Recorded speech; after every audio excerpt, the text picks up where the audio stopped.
Llumi i kafes të shpëtoni jetën. Sekreti si ta përdorni për të trajtuar këto 3 probleme.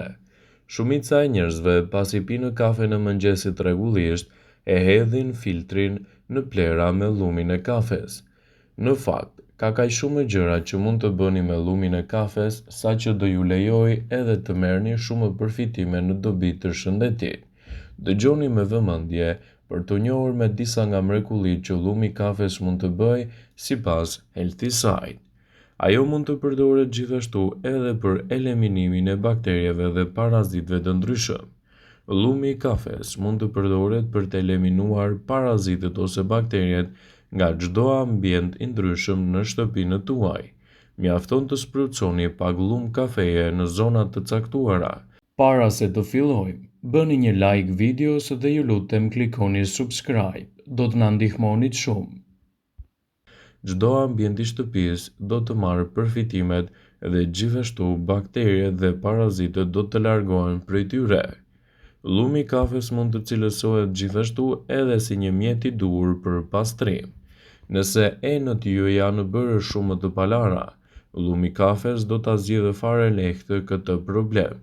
Fërkojeni në enë në të cilët dëshironi që ta pastroni atë, por kujdes mos e lini shumë që të mos thith edhe të gjithë ngjyrën e tyre.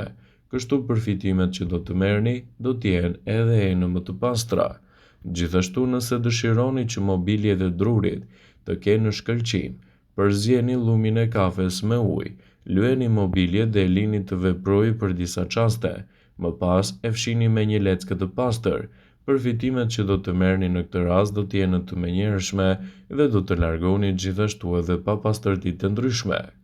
Gjithashtu nëse dëshironi që të keni mobilje druri edhe me një aromë më të veçantë, mund t'i përdorni vazhdimisht edhe mbetjet e llumit të kafes.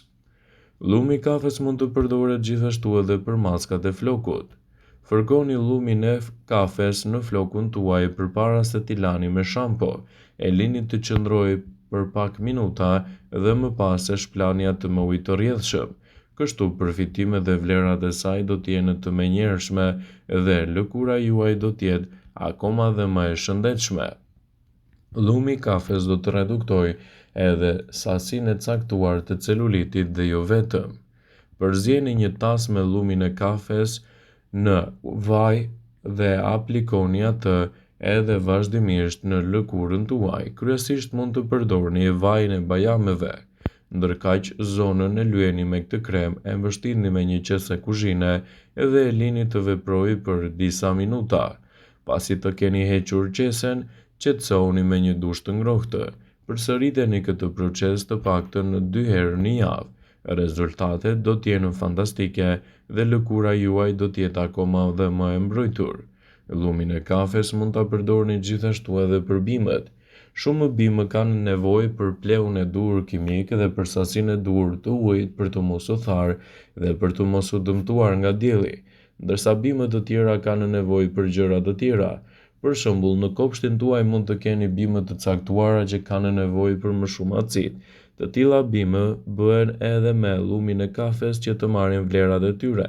Mjafton të derdhni pak llumë kafe në rrënjën e bimës dhe do të habiteni kështu nga përfitimet dhe rezultatet që do të merrni prej tyre.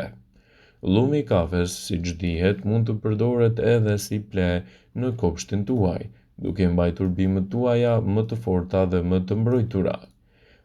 Ato që kanë kopësht, kanë edhe vazo në balkonin e tyre, mund të përdorin llumin e kafes si një lehtësues shumë i mirë kundër këtyre komplikacioneve.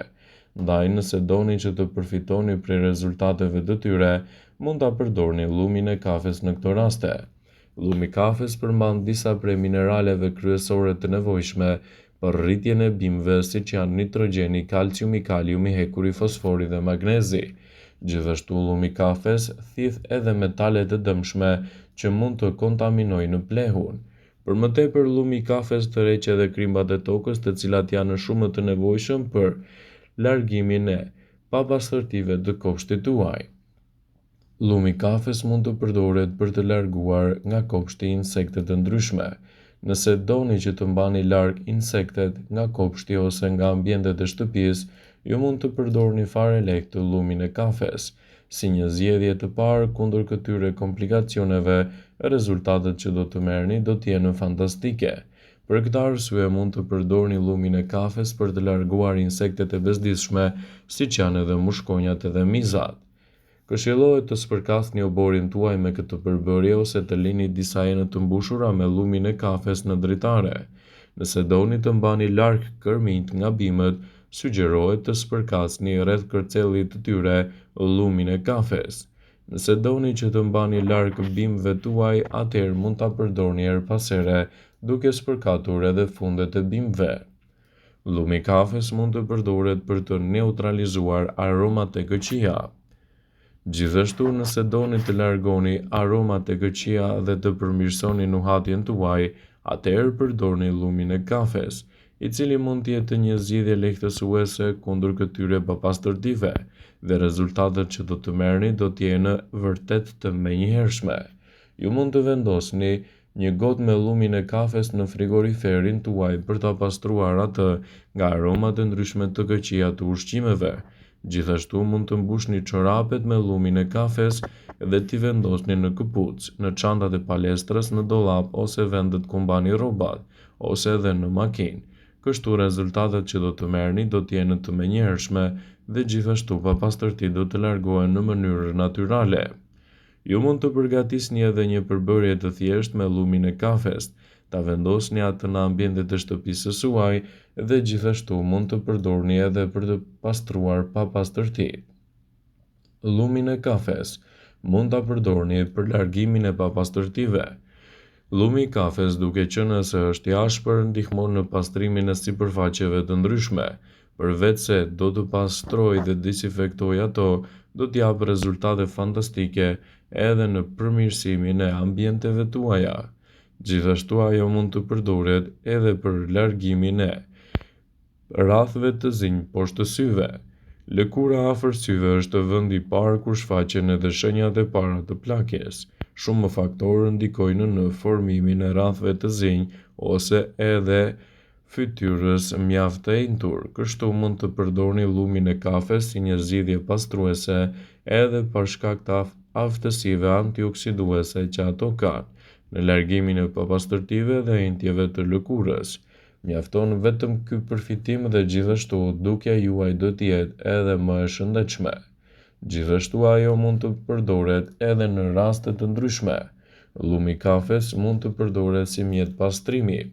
Nëse enët ju janë bërë shumë të palara, lumi i kafes do ta zgjidhë këtë problem. Fërkoheni në një enë në të cilën dëshironi të pastroni, por kujdes mos e lini shumë që të thithë edhe ngjyrën. Gjithashtu, nëse dëshironi të pastroni mobiljet e drurit, t'i bëni ato të shkëlqejnë, përzieni lumin e kafes me ujë, lyeni mobiljet dhe e lini të veprojë disa çaste, më pas e fshini me një copë të pastër. Lumin e kafes mund ta përdorni gjithashtu edhe si maska për flokët. Fërkoni lumin e kafes në flokë derisa të hidhni edhe shampo dhe e lini të qëndrojë ashtu për disa minuta dhe më pas e shplani me ujë të rrjedhshëm. Bëheni këtë vazhdimisht dhe rezultatet që do të keni do të jenë fantastike edhe në largimin e papastërtive të flokut tuaj. Lumin e kafes mund ta përdorni gjithashtu edhe si peeling. Përzieni lumin e kafes me mjalt dhe bëni gjithashtu peeling. Gjithashtu mund të bëni që lëkura juaj të shkëlqejë dhe të jetë më e mbrojtur, duke dhënë rezultate fantastike edhe në largimin e celulitit. Vlera dhe përfitimet që do të merrni nga lumi i kafes do të jenë të menjëhershme dhe të larmishme edhe në largimin e papastërtive të tyre. Kështu rezultatet që do të keni do të jenë fantastike në përmirësimin e shëndetit tuaj dhe të mbani larg insektet nga lëkura juaj. Kështu vlerat të tilla të saj do të jenë të menjëhershme dhe rezultatet që do të keni do të jenë fantastike. Dhe mos nguroni që t'i përdorni ato si duhet edhe të merrni rezultatet e duhura për një lehtësim sa më të mirë të situatave tuaja të ndryshme. Vëmendje. Ju bëj me dije se informacionet në këtë video kanë për qëllim që të plotësojnë, të mos zëvendësojnë në këshillat e mjekut tuaj ose të ofruesit të kujdesit tuaj shëndetësor. dhe nuk ka në përqëllim që të mbulojë në të gjitha përdorimet e mundshme, masat paraprake, ndërveprimet ose dhe efektet e tyre negative për shëndetin tuaj. Pasi ta dëgjonit këtë video, do ju ftoja t'i bënit like dhe ta shpërndanit atë në profilin tuaj në mënyrë që të informohen edhe miqtë e tu.